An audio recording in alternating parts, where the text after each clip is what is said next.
Hello दोस्तों, आज हम कुछ इम्पोर्टेंट कोट्स करेंगे।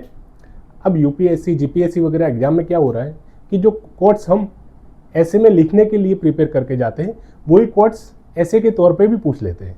ठीक है, तो हम कुछ इम्पोर्टेंट इसीलिए कोट्स करेंगे, तो हम कोई ऐसे के टॉपिक में भी लिख सकते हैं या कहीं पे वो अगर कोट्स आ जाता है तो भी हमारे लिए एग्जाम में उस टॉपिक पे ऐसे लिखने के लिए इजी रहेगा। ठीक है, तो हम यहाँ पे शुरुआत करते हैं कुछ कोट से। सबसे पहला है एजुकेशन पे कोट है यहाँ पे। ठीक है, एजुकेशन पे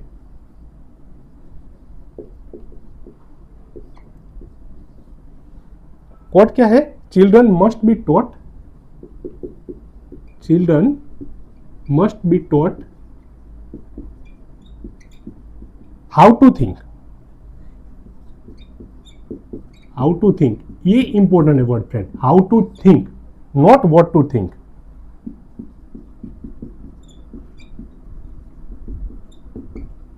और ये किसने बोला है? अगर आपको याद रहता है तो ठीक है, वरना ये कोट भी याद रख सकते हो सिर्फ। ठीक है, ये मार्गरेट मीड ने बोला है।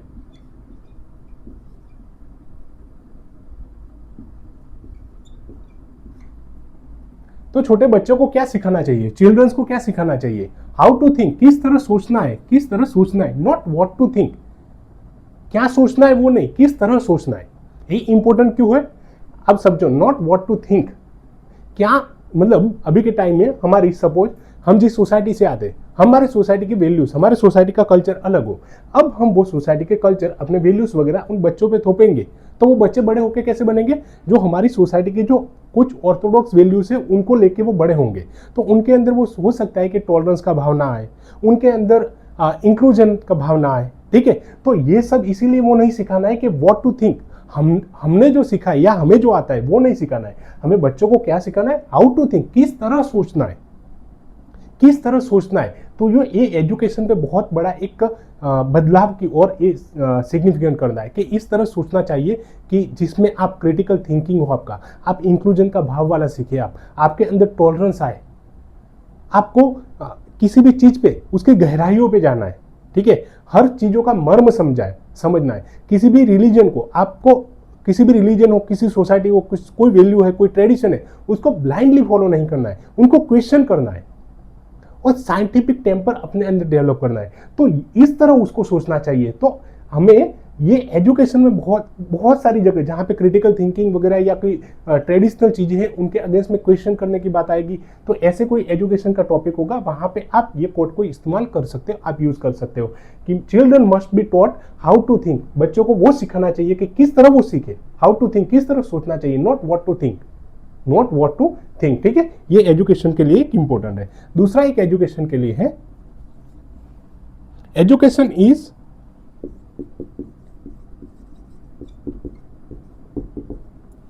what remains after one has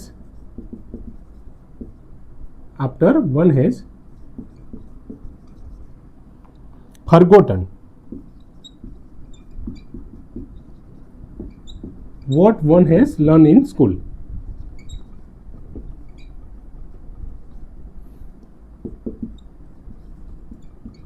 और ये किसने बोला है? आइंस्टाइन ने बोला। अगर आपको याद रहे आइंस्टाइन का नाम तो ठीक है, पर इतना हमें याद रखना है कि एजुकेशन क्या है। अगर कहीं पे एजुकेशन की डेफिनेशन देना हो हमें, तो वहां पे भी ये चीज लिख सकते हो। एजुकेशन की कहीं पे डेफिनेशन देना है हमें किसी ऐसे में, या इंट्रोडक्शन में शुरुआत करनी है हमें किसी कोट के साथ में, तो ये कोट हम वहां पे जरूर यूज कर सकते हैं कि एजुकेशन क्या है। Education is what remains after one has forgotten what one has learn in school. कि स्कूल में हमने क्या सीखा, स्कूल में हमें क्या पढ़ाया गया, उन सब चीजों को भूलने के बाद इंसान के अंदर क्या रहता है, वो ही एजुकेशन है। तो अब स्कूल में हमें क्या पढ़ाया जाता है? स्कूल में बहुत सारी चीजें ऐसी मगअप की जाती है। ठीक है, मगअप करवाई जाती है, हम रट्टा मारते हैं। ठीक है, पर वो रियल लाइफ में हमें उसमें से कुछ चीजें काम की होती है, और वो जो काम की बाद में रट्टा मारे वगैरह चीजें हैं, वो सब भूलने के बाद में कुछ चीजें हमारे दिमाग में जो जहन में रह जाती है और जो पूरी हमें रियल लाइफ में काम आती है। तो वही रियल एजुकेशन है। ठीक है, वही रियल एजुकेशन है। तो एजुकेशन का कहीं पे भी अगर ऐसे आ रहा है एजुकेशन के ऊपर, तो वहां पे इंट्रोडक्शन अगर हमें देना है तो इंट्रोडक्शन में ये टॉपिक को हम ऐसे वहां पे इस कोट को यूज कर सकते हैं कि एजुकेशन क्या है? Education is what remains after one has forgotten what has one learn in school. School में क्या पढ़ा है, उन चीजों को फॉरगेट, वो भूलने के बाद में जो रहता है रिमेन्स, वो ही एजुकेशन है। ठीक है, अब तीसरा एक एजुकेशन के लिए है, ये एजुकेशन और वुमेन दोनों के बारे में। ठीक है, वुमेन एजुकेशन क्यों इंपॉर्टेंट है, तो उसके लिए भी ये कोट आप यूज कर सकते हो कि you educate man,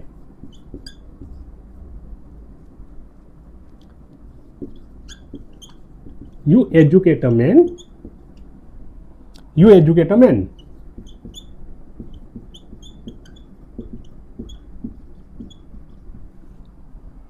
you educate a woman, you educate a generation।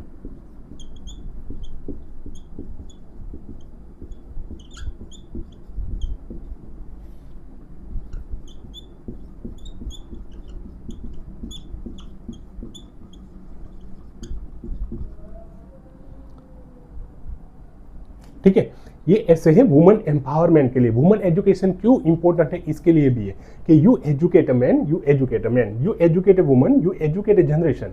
अगर आप एक इंसान, एक पुरुष को अगर पढ़ाते हो, एक इंसान को पढ़ा रहे हो, तो उसका वो सिर्फ वो इंसान ही पढ़ेगा, वो एक इंसान ही पढ़ेगा। पर अगर आप एक महिला को पढ़ा रहे हो, एक महिला को एजुकेशन दे रहे हो, तो एक आप पूरी जनरेशन को, एक पीढ़ी को आप पूरा उनको एजुकेट कर रहे हो। कैसे?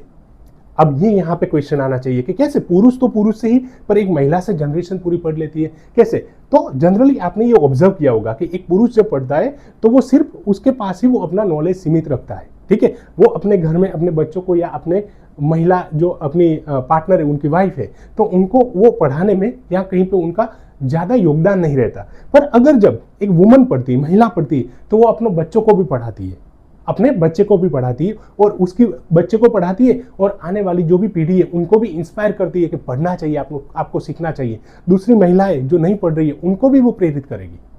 जनरली ऐसा होता है, समाज में देखा गया है। ठीक है, तो इसीलिए कि अगर एक पुरुष पढ़ता है तो पुरुष ही पढ़कर रह जाता है। ठीक है, you educate a man, you educate a women.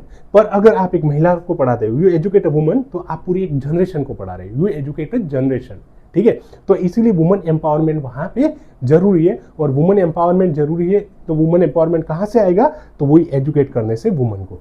ठीक है, तो ये एजुकेशन पे 3 कोट यहाँ पे, ऐसे बहुत सारे कोट है जो गांधी जी ने, स्वामी विवेकानंद ने, बहुत सारे अलग अलग लोगों ने बहुत सारे कोट दिए है। ठीक है, पर यहाँ पे मेरे पास भी बहुत सारे कोट्स है अलग अलग, पर ये 3 कोट अभी के लिए हम रखते हैं। ठीक है, तो ये यूज कर सकते हैं हमारे यूपीएससी, जीपीएससी या वेरियस पीसीएस की एग्जामिनेशन में, ऐसे का कहीं पे टॉपिक आता है, वहां पे एजुकेशन के लिए हम यूज करेंगे। ठीक है,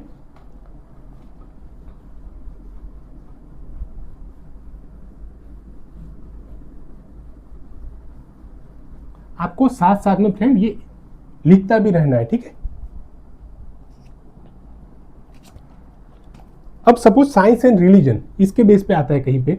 ठीक है, science plus religion, science and religion के बेस पे कहीं पे कुछ अगर आपको टॉपिक दिखाई देता है ऐसे का, तो वहां पे आप कौन सा ये यूज कर सकते हो कोट। तो ये आपने सबने सुना होगा ऑलमोस्ट, कि साइंस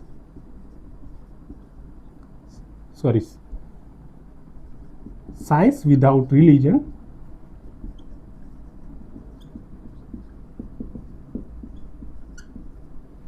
इज लेम। ठीक है, religion without science is a blind.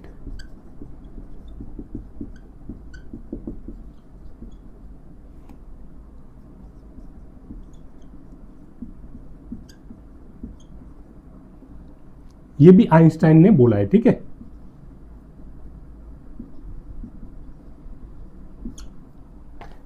क्या बोल रहा है यहाँ पे, science without religion is lame. Science यानी कि विज्ञान, विज्ञान है, उसमें अगर धर्म नहीं होगा, रिलीजन नहीं होगा, विज्ञान में अगर धर्म नहीं होगा तो कुछ काम का नहीं। क्यों यहाँ पे ऐसा बोला गया है, साइंस विदाउट रिलीजन इज लेम, क्यों? अब आप यहाँ पे साइंस, ठीक है, उसामा बिन लादेन, इनका एग्जाम्पल ले लो, उसामा बिन लादेन का। ठीक है, उसामा बिन लादेन के पास क्या नहीं था, उनके पास में सब कुछ, एकदम नॉलेज था, नॉलेजेबल पर्सन था, पर उसने अपने साइंस का इस्तेमाल क्यों किया, किस जगह पे किया उसने? तो उसने नरसंहार करने के लिए किया। ठीक है, नरसंहार करने के लिए उसने अपना साइंस का, क्यों? क्योंकि उसके पास में रिलीजन नहीं था, उसके पास में धर्म के रास्ते पे नहीं चल रहा था, धर्म के रास्ते पे वो नहीं चल रहा था, इसीलिए उसने साइंस का इस्तेमाल बहुत गलत यूज के लिए किया। ठीक है, साइंस विदाउट रिलीजन इज लेम, बहुत डेंजर है, ठीक है। ये कह रहा है कि अगर साइंस में रिलीजन नहीं होगा तो वो बहुत डेंजर होने वाला है। And religion without science is blind, अगर रिलीजन में साइंस नहीं होगा तो वो एकदम ब्लाइंड की तरह होगा। कैसे? बहुत आपने देखे होंगे सुपरस्टिशियस लोग होते हैं, धर्म में बहुत मानते हैं, धर्म में आस्था, अगर उनको कुछ धर्म के अगेंस्ट में क्वेश्चन किया जाए तो वो सहन नहीं कर सकते, ठीक है।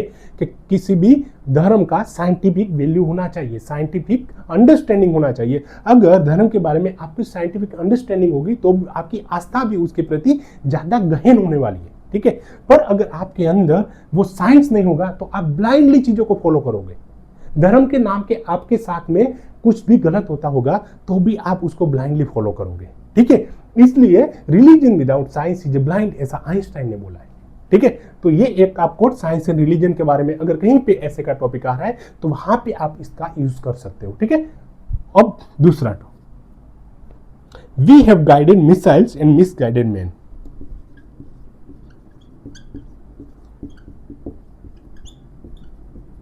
ये आपने सबने जरूर सुना होगा, we have guided missiles and misguided man.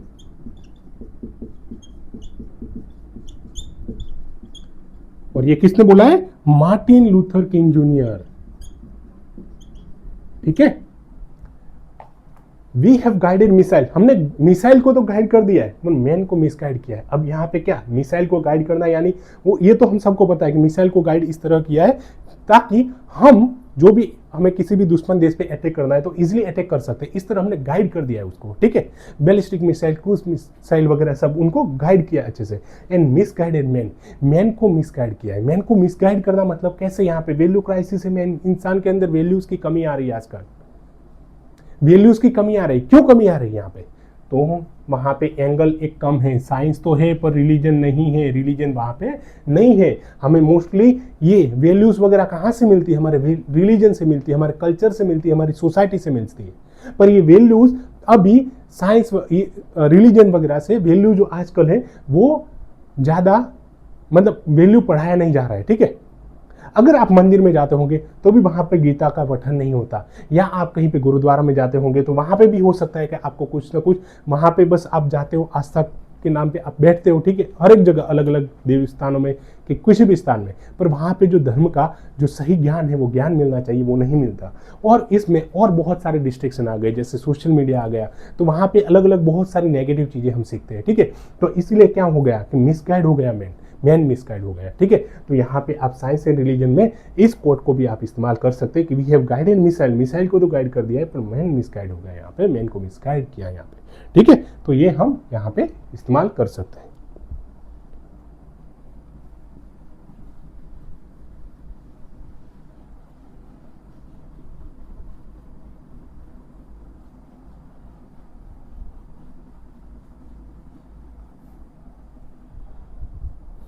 अभी इसी तरह ही हम डेमोक्रेसी पे कुछ कोट लिखेंगे। डेमोक्रेसी यानी लोकतंत्र, ठीक है।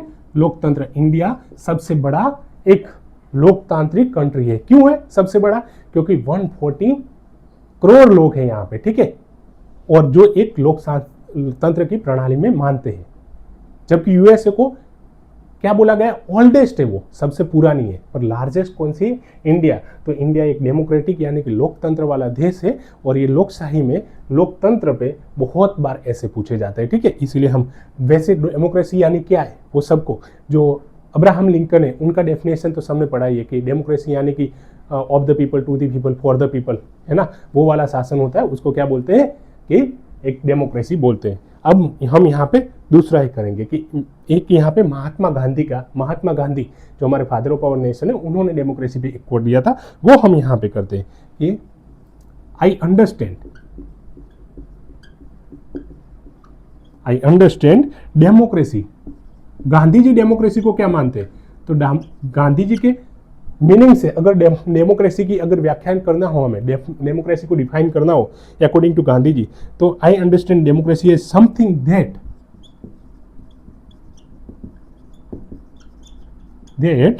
gives the weak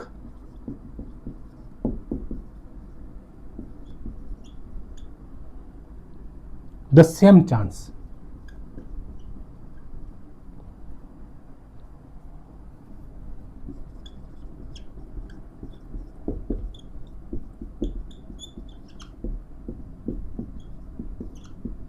Mahatma Gandhi, ठीक है। महात्मा गांधी के शब्दों में अगर बोला जाए डेमोक्रेसी, तो डेमोक्रेसी क्या है? Something that gives the weak the same chance at the strong. Weak को भी इतना ही चांस मिले जितना स्ट्रॉन्ग को मिले। यानी कि अगर हमारे देश में बहुत सारे धनाढ्य लोग हैं, सपोज अंबानी है, धनाढ्य लोग, उसको भी वही चांस मिले जितना एक गरीब इंसान को, एकदम गरीब इंसान को मिले। रूरल अर्बन एरिया में सबको एक तरीका चांस मिले, ठीक है। अगर कोई गुजरात का है या कोई नॉर्थ ईस्ट का है, सबको एक सही का चांस मिले, ठीक है। वीक को भी सेम चांस मिले एज ए स्ट्रॉन्ग। वहां पे इनइक्वालिटी ना, इक्वालिटी के अगेंस्ट में कुछ ना होता हो, इनइक्वालिटी ना हो, ठीक है।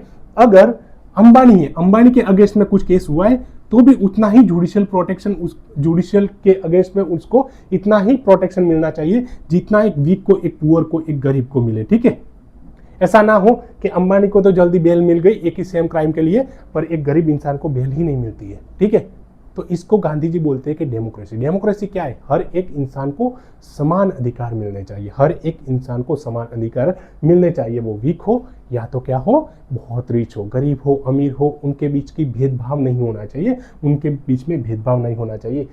गांधी जी के अकॉर्डिंगली वही डेमोक्रेसी है, ठीक है। और इसीलिए गांधी जी ने उनकी तलिस्मान वाला एक थियरी दिया था।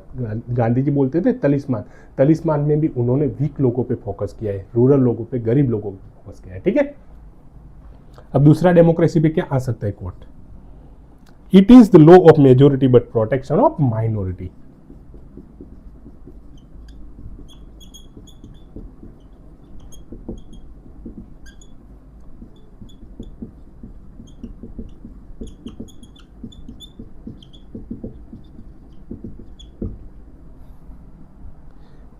It is the law of majority but protection of minority.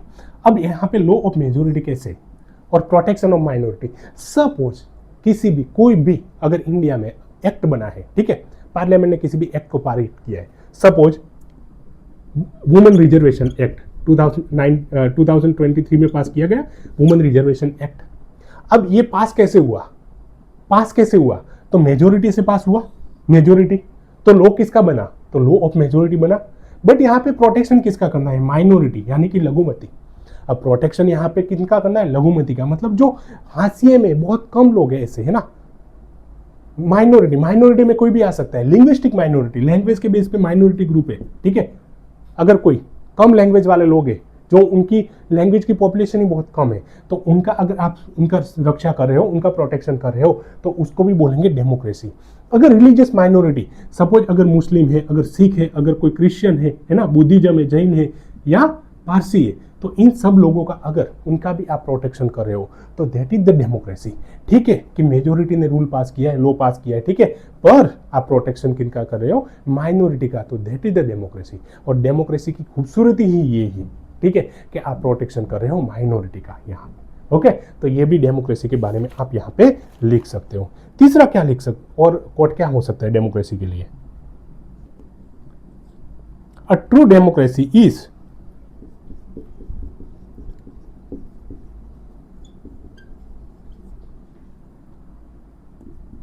one where every section of society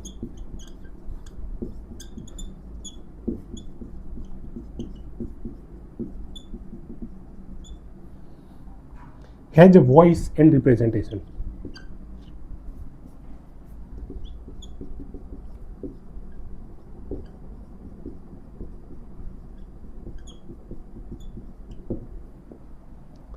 democracy का मतलब क्या है? A true democracy is one where every section of society has a voice and representation. Every section of society, society के हर एक तबके का उनको वॉइस मिले और उनका रिप्रेजेंटेशन हो। अब एवरी सेक्शन ऑफ सोसाइटी यहाँ पे कौन हो सकता है? SC ST कोई भी हो सकते हैं यहाँ पे। माइनॉरिटी रिलीजन से, यहाँ से मुस्लिम, सिख, है ना, क्रिश्चियन, बुद्धिज्म से, जैनिज्म से या पारसी, कोई भी हो सकता है यहाँ पे।